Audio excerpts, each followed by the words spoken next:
आज 31 जनवरी 2023 मंगलवार। अभी 4 बजे 32 मिनट है। अभी मैं यहाँ पे रेहटी तहसील सीहोर जिला का मध्य प्रदेश में हूँ। ये अमला घाट है नर्मदा जी का। शिव जी यहाँ पे प्रतिष्ठित है। ओम त्र्यंबकं यजामहे सुगंधिं पुष्टिवर्धनम् उर्वारुकमिव मृत्युमुख्यमामृतम्। ओम नमः शिवाय, ओम नमः शिवाय।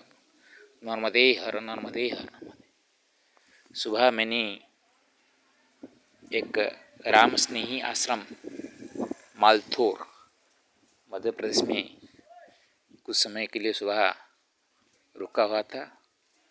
वहाँ प्रसाद पाकर आगे बढ़ गया। अभी 4:30 के अंदर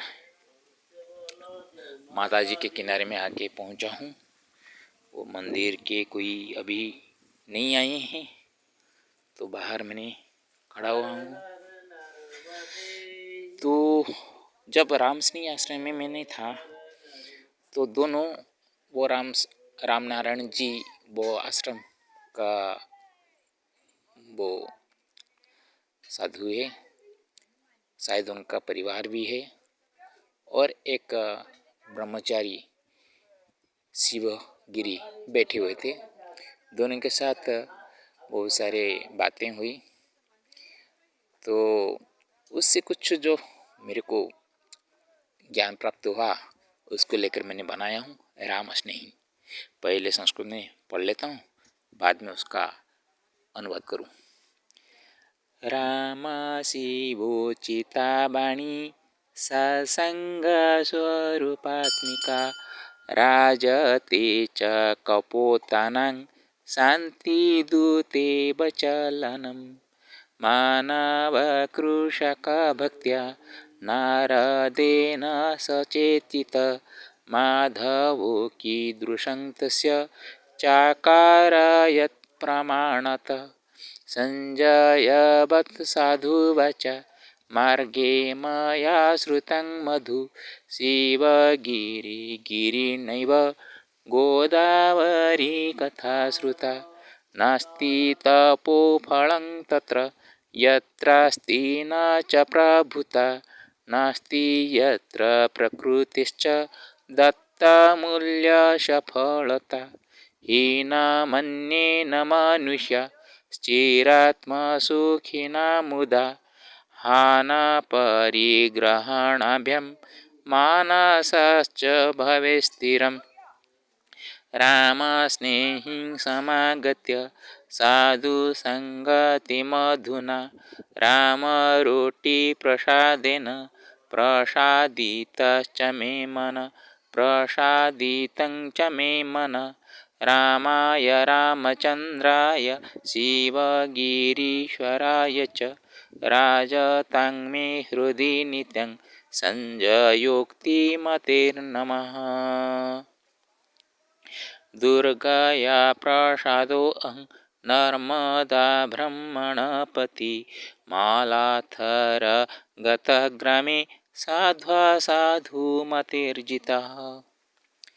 संस्कृतेन मया पाठः कृतः, सम्प्रति हिन्दीभाषया। राम शिवोचिता वाणी सत्सङ्गस्वरूपात्मिका राजते च कपोतानां शान्तिदूते वचलनं। जब हम तीन बैठकर बात कर रहे थे उसी वक्त कुछ कबूतर आए और वहाँ मिलजुल कर वो दाना चुगने लगे। ये देखकर शिवगिरी ने महात्मा ने बताया, देखिए ये कितना शांत मूर्ति है, वो कभी किसके साथ झगड़ा नहीं करते, दूसरे पंछियों की तरह आपस में मेल जुल कर। तो ये सुनकर मेरे को बहुत मन को भा गया, क्योंकि कपोत को तो हम शांति का दूत मानते हैं पहले से ही। तो कभी ये पाठ हम पढ़े हुए थे बचपन में, तो वो दिमाग में आ गए। और दोनों तीन बैठे ऐसे बात कर रहे थे। तो हमारा स्वास्थ्य मंत्री नवदास के ऊपर गोली चलाया गया विषय भी था। शनि महादशा के बारे में बात हुई। ऐसे बात होते हुए दो बातें मेरे सामने आई। एक, शनि महादशा की बातें को लेकर शिवगिरी ने गोदावरी स्थित पंचवटी में एक कुंड है जो कि कुंभ मेला वहाँ होते हैं, वो अमृत कुंड है। वो अमृत कुंड कैसे बना? क्योंकि वहाँ गोदावरी के साथ कुछ अनैतिक संपर्क सूर्यदेव बना दिए थे, जिसको वो कुछ बाहर निकाल कर कुछ नहीं बोल पाई। मन में रखकर वो क्षुब्ध होकर वो तप करने लगी और तप करते करते वो कुंड में अपने पूरा शरीर आधा जलमय हो गया। सभी उसका तप में त्रस्त होकर सभी आए, ब्रह्मा विष्णु महेश्वर सभी आए। उसको कारण पूछा, वो बताया ये चीज़ है, मैं किसके ऊपर गुस्सा करने वाली नहीं हूँ, लेकिन मेरे ऊपर जो कुछ हुआ है मैं उसको सहन नहीं कर पाती हूँ, इसलिए पूरा भस्म हो जाना चाहती हूँ। इसी बीच में सूर्य देवता के चारों ओर कोड़े हो गए। तो कोड़े से मुक्त होने के लिए वो जब देवताओं के पास गए तो विष्णु महादेव से भी बोले, तुम जिसके साथ कुकर्म किए हो उनको क्षमा मांगो, जाके आपका सब कुछ होगा। तब सूर्य देवता ने आकर गोदावरी जी को माँ संबोधन करके क्षमा मांगे। तब वो गोदावरी ने कहा, इस कुंड में तुम नहाओ, तुम्हारा सभी चर्म रोग चला जाएगा। इसीलिए जो पंचवटी में एक गोदावरी कुंड है, वहाँ नहाने से चर्म रोग चला आता है। ये तो मेरे को पता नहीं था। कितनी अच्छी बात देखिए। इसी बीच में जो रामस्नेही आश्रम का संस्थापक है राम नारायण जी, वो एक बात ऐसे बताए कि हम लोग बोलते हैं तपस्या करते हैं, तपस्या का फल हमको नहीं मिलता। तो एक साधु ऐसे भगवान से मिलने गया कि पूछने के लिए कि मैं इतने तपस्या किया हूँ, मेरा फल क्यों नहीं मिल रहा है। रास्ते में भगवान मिले तो भगवान ने कहे, अभी तो वो नहीं मिलेंगे, तुम जाओ, कल आना। तो वापस दोबारा जब वो साधु आ रहे थे तो उनको ऐसे माया भगवान किए कि वो जहाँ रुके हुए थे सभी जगह में पेड़ पौधे सूख गए, पानी भी सूख गया और पवन भी पवन भी नहीं बह पाया, ना चला। तो इसी अवस्था में उसको भूख प्यास ज़्यादा लगे। तो वो क्या क्या चाहते रहते, एक माई को देखी, वो पानी ले रहे थे। वो कहा, मेरे को थोड़ा सा पानी दीजिए। वो माँ ने कहा, मैं पानी तो दे दूँगा, तुम मेरे को क्या दोगे? ना, मेरा भक्ति से आधा दे दूँगा। तो वो जो भक्ति था उसका आधा वो माँ को दे दिया, पानी ले लिया। और खाने को ज़रूरत है और आगे जा रहा था और एक जगह में देखा और कोई खाना लेके एक माँ जा रही थी। ओ माई, मेरे को खाना दे दो। ना, दूंगा, तुम मेरे को क्या देंगे? ना, मेरा और जो आधा भक्ति है मैं दे दूंगा। ठीक है। दोनों तरफ से वो दे दे के आगे बढ़ा। जब भगवान से मिला, भगवान को कहा, मैं तो भगवान रूप में आगे पूछे, कहाँ जा रहे हो? ना, मैं भगवान के पास जा रहा हूँ। ना, मैं ही भगवान, बोलो क्या तुम्हारा जरूरत है? ना, मैंने इतनी कठोर तपस्या किया, अब तक मेरे को कोई भी फल भगवान नहीं दिए। भगवान ने कहा, तेरे पास है क्या बोल? तू तो सभी तो दे के आ गया हो। अभी तो खाने के लिए पीने के लिए तो तू भक्ति जितना था तो सब दे दिया तूने, और तेरे पास अभी है क्या? अरे, तू थोड़ा सा खाने और पीने के लिए तेरा भक्ति दान कर दिया, तो अब तक जितना पानी पवन से तू पाकर जीवन लेकर अब तक है, तो वो तो मैं किससे लेता नहीं हूँ कुछ। तो पहले मेरा वो जो चीज़ तू मेरे ले रहा है उसको तो तू वापस कर, उसके बाद मैं तेरा तप का फल दूंगा। ये चीज़ देखिए, बहुत अच्छी बात है। दोनों चीज़ मैंने आपके पास शेयर किया। और एक बात, चाय पीने की बात। जब चाय में कहा मैं चाय नहीं पीता हूँ, और कोई ऐसा प्यार से बोले तो एक दो बार कहाँ पे पी लेता हूँ, ज़्यादा पीता नहीं हूँ, क्योंकि भूखा रहता हूँ तो खाली पेट में पीऊँगा पेट खराब हो जाता है, और चाय मना करूँगा तो कोई दूध दे देता है तो दूध पीना पड़ता है। इसलिए एक बार मना कर देता हूँ, और उससे प्रेम हो तो चाय हो तो दूध भी कुछ ले लेता हूँ। तो उसी वक्त ने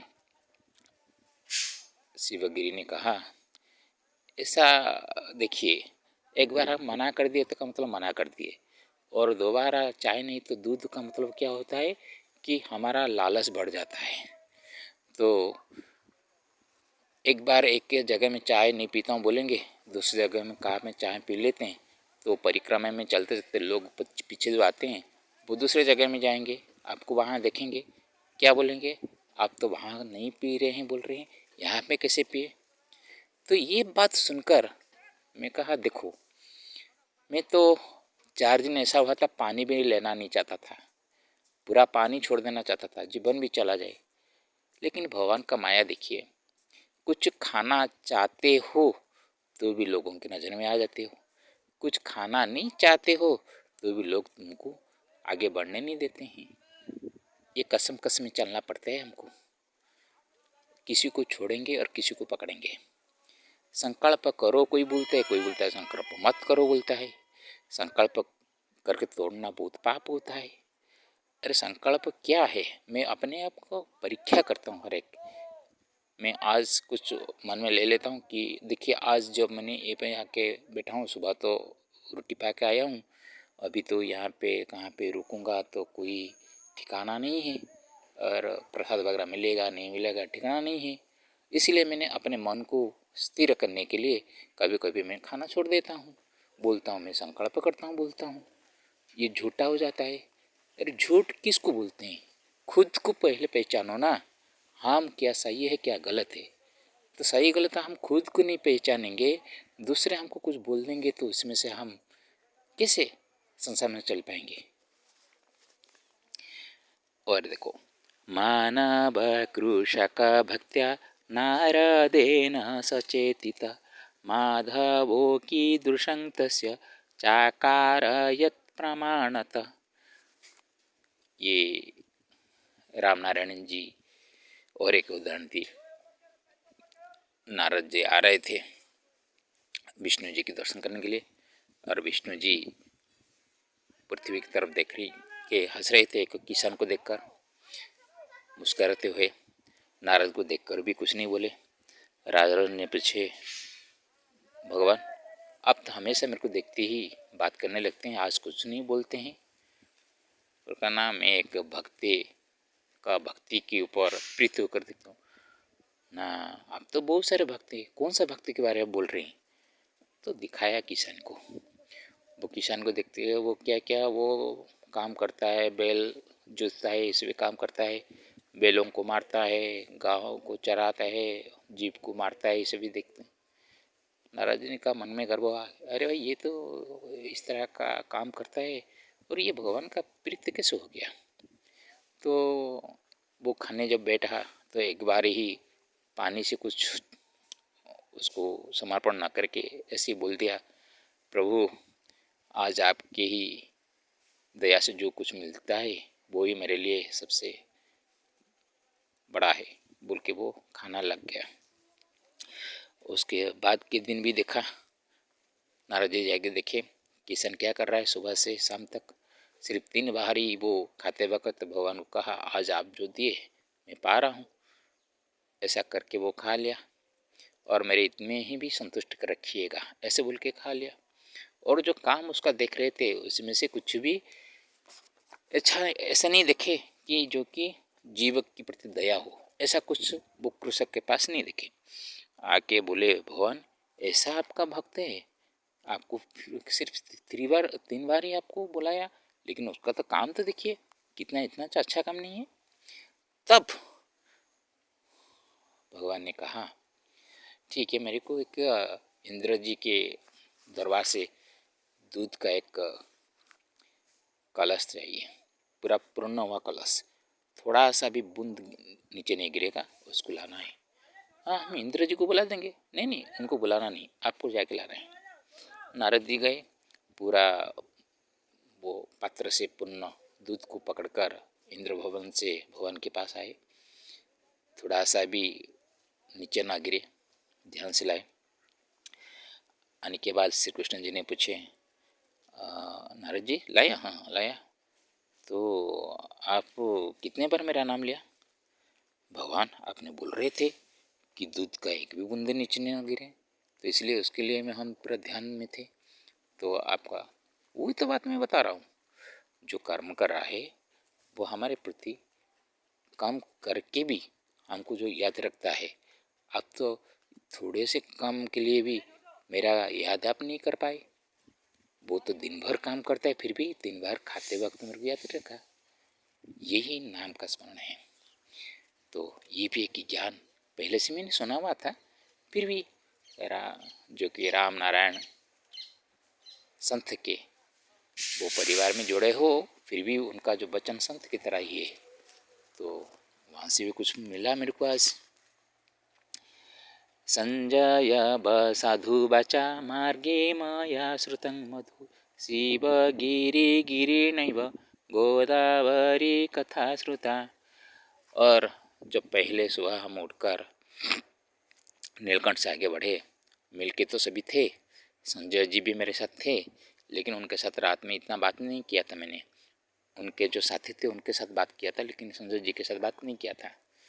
लेकिन रास्ते में थोड़े समय के लिए हम दोनों मिलकर जब चले, बातचीत होती होती इस तरह का 5-10 मिनट में मिल गए, जैसे कि उनका बातों में ऐसा लगा कि साधु संतों के पास जो बातें हैं वो तो एक गृहस्थी के पास है। क्योंकि गृहस्थी को निचले स्तर में देखते हैं। रामनारायण जी भी बताए कि गृहस्थी और साधुओं के बीच में अंतर क्या है।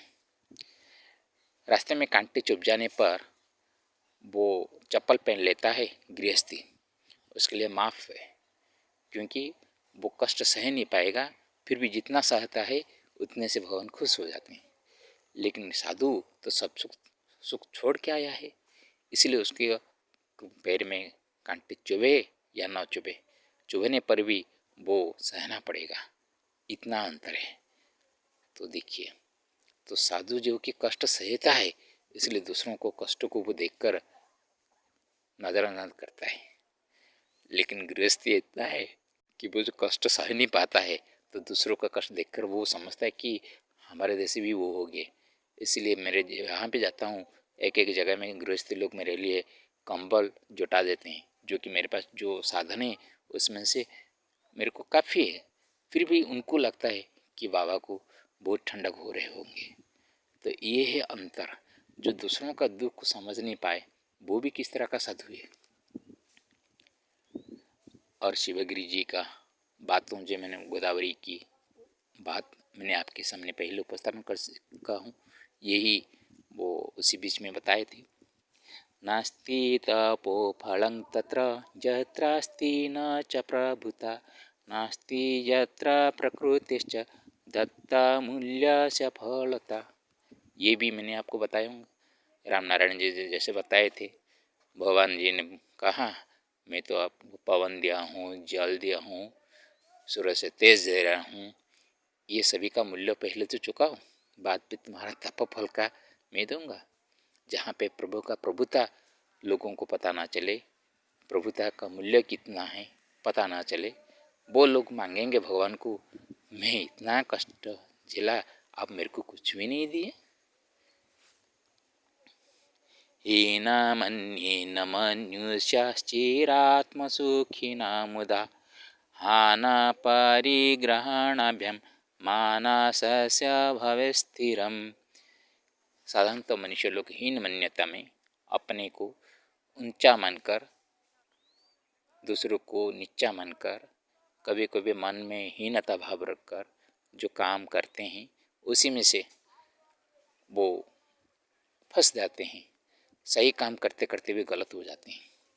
लेकिन यदि छोड़ना और ग्रहण करना, इसमें से भाव स्थिर हो तो उनको कभी दुख नहीं लगेगा। कहाँ पे क्या पाना है, कहाँ पे कुछ छोड़ना है, ये ज्ञान होना चाहिए। और पाना और खोना अपने बस में होना चाहिए। दूसरों के ऊपर नहीं, दूसरों का भाव को देखकर आपको ग्रहण करना है। मैं एक एक को चाय पीने को मना कर देता हूँ, लेकिन एक एक में पीने के लिए बाध्य हो जाता हूँ, क्योंकि भाव से, कोई भाव से बुलाता है, स्नेह से बुलाता है, भगवान का नाम लेके बोलता है, तो पीने से असुविधा कुछ नहीं। और कहाँ पे दिखावे के लिए करते हैं, नर्मदा हर तो सभी बोलते हैं। ये एक अच्छी बात है कि नर्मदा के किनारे चल चलते हर एक बार कान में सुनते हैं, और हम उसके बदले में नर्मदा और नर्मदा भी बोलते हैं। सुनना बोलना तो नर्मदा जी का नाम लेते लेते जाते हैं, बहुत सुख लगता है। लेकिन नर्मदा का बोलना और सुनने में ही भक्ति हो जाती है, यह सोचना गलत है। भक्ति भाव अंदर से है, दिखाने के लिए नहीं। वो है ही नहीं, स्वयं वो जानता है, और जो उसके साथ जुड़ी हुई है सूक्ष्म रूप में नर्मदा जी और हर जी, महादेव जी और भगवान विष्णु, वो ही जानते हैं अंतरात्मा की बात। राम स्नेहिं समागत्य साधु संगति मधुना रामारूटी प्रसादेन प्रसादितं च मे मनः। ये राम स्नेही आश्रम को आकर साधु संगति अच्छी तरह से हो, और यहाँ पे रोटी और एक प्रकार का जो बोलते हैं कड़ी, हमारा उड़ीसा में उसको कांजी बोलते हैं, कांजी के तरह ही है कड़ी, और कुछ मिठाई माँ कहकर मैंने आगे बढ़ा कि कोशिश किया, तो मेरे को 10 रुपया दिया गया। ये 10 रुपया के बारे में भी बात हो रही थी।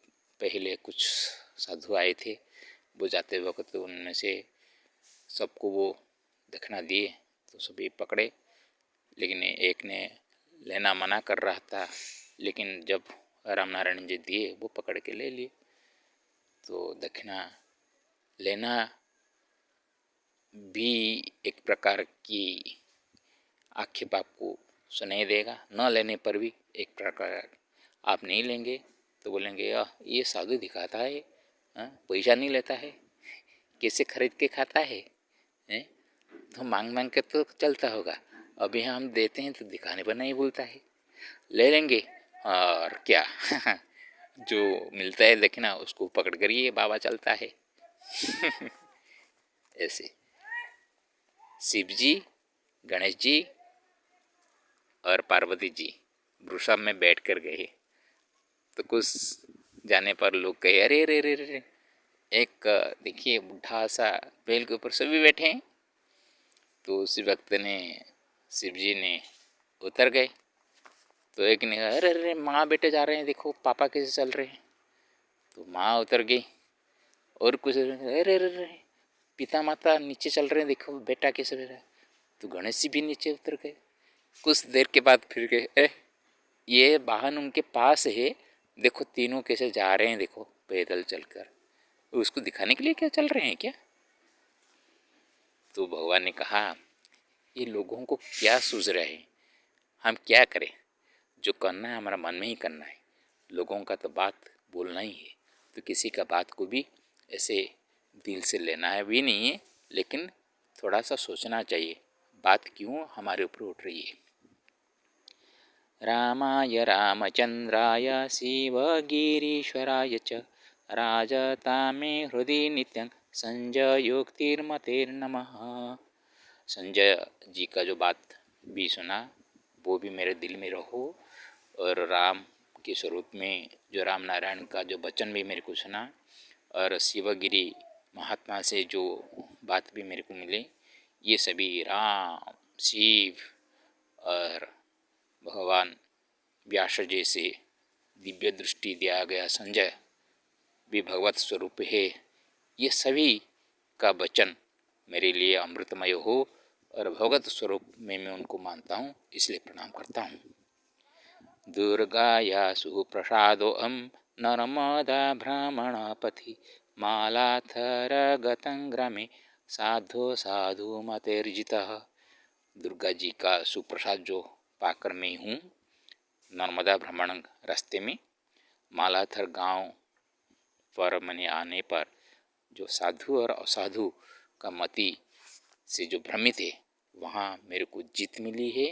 अपने आप पर ये ज्ञान मिला कि कहाँ पे साधुता बर्ताव करना है और कहाँ पे असाधु से दूर रहना है। ऐसे ज्ञान तो किसी किसी को ही मिलता है, स्वयं तो भगवान आके तो नहीं देंगे। ऐसे ही हमारे बीच में भगवत स्वरूपी जिनका वचन मधुर है, मधुर वचन से हम इस तरह ज्ञान पा सकते हैं। ओम नर्मदे हर, ओम नर्मदे हर, ओम नर्मदे हर। माँ नर्मदा सबको सुख कल्याणमय ये जीवन यापन करने के लिए सौभाग्य दान करे। ओम नर्मदा ये नमो नमः।